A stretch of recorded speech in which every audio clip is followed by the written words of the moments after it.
In banking, a fraud check is defined as a category of criminal acts that involve making the unlawful use of checks in order to illegally acquire or borrow funds that do not exist within the account balance.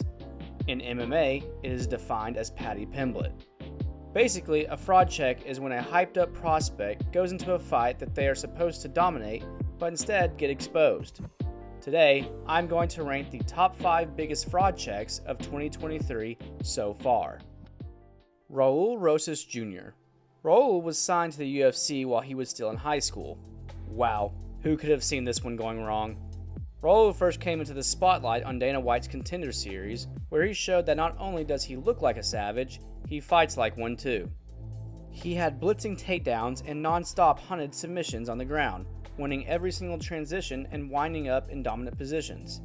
This performance got him signed to the UFC at just 17 years old, and boy did they give him the perfect matchup to blow his hype train up even more. That matchup was Jay Perrin, who decided to go full heel in the build-up of this fight and try to become the most unlikable fighter of all time. At the weigh-ins, Perrin told Rosas that he was going to break his jaw along with some other name-calling. This felt a little harsh considering Raul had just gotten out of math class. My favorite thing that Jay told Raul in the face-off was that he wouldn't get taken down one single time, which Raul did to him 30 seconds into the fight before submitting him in the first round.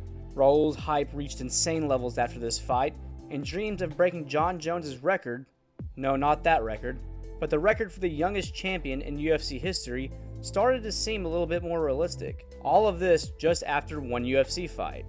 After this fight, he was scheduled to fight Christian Rodriguez, which I found to be a really odd choice by the UFC. Rodriguez was a massive step up in competition and a very legit prospect. And as we would go on to see, this step up in competition was just too much for Rosas.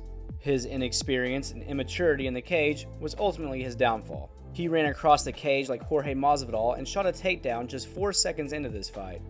And to his credit, he had a lot of success in this round and was able to get dominant positions and even had a pretty deep submission attempt.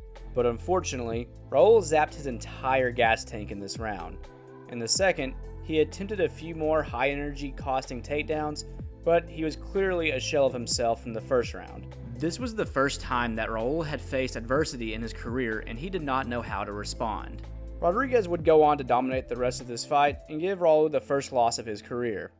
In all fairness, he is still super young and has a ton of potential. Also, his loss came to an extremely underrated fighter in my opinion. He isn't on this list because of where he is going, but because of where he is at compared to where fans thought he would be. Tyson Pedro. Pedro took a 3-year layoff after his loss to Shogun Rua in 2018. In his return fight, he looked like a brand new fighter and immediately made some major waves after knocking out Ike Villanueva in the first round. In that fight, he was only hit 4 times as he destroyed Ike's leg before dribbling his head off of the cage like a basketball. The UFC clearly saw potential in Pedro, so they gave him a layup fight against Harry Hunsucker. Man, what a name. Harry was coming off of back-to-back first-round knockout losses, so he was pretty much just getting put in there to become part of Pedro's highlight reel.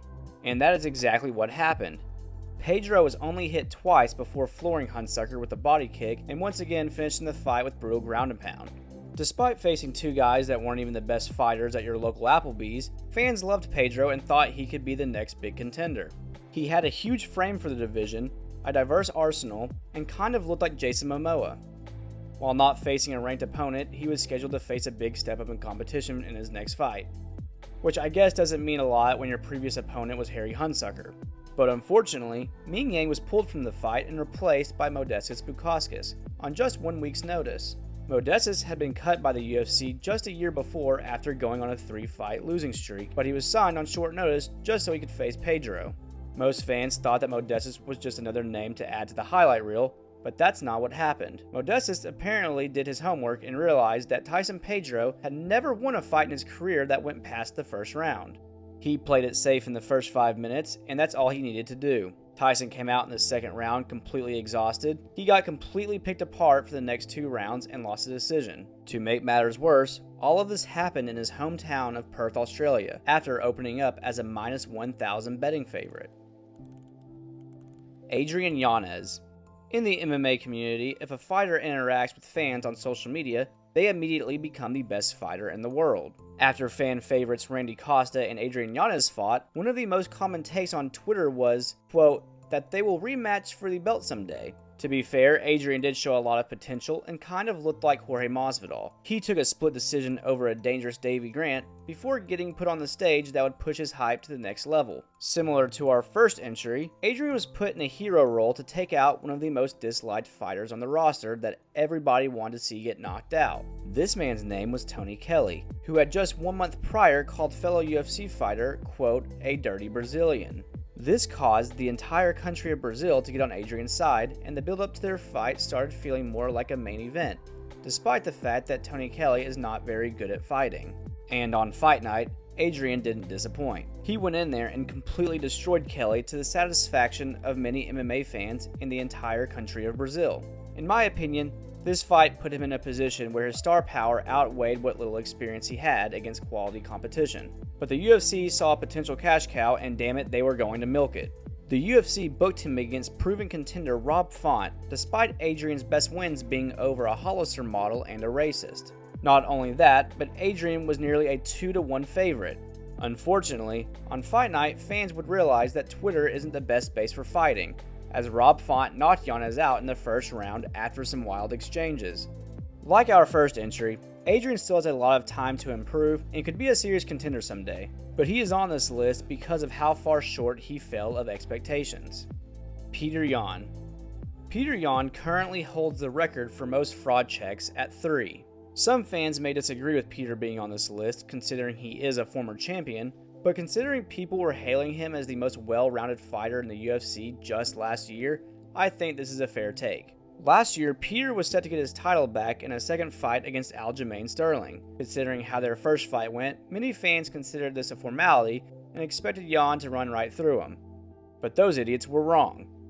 Peter may have lost, but this fight was extremely controversial and most people thought that he was robbed.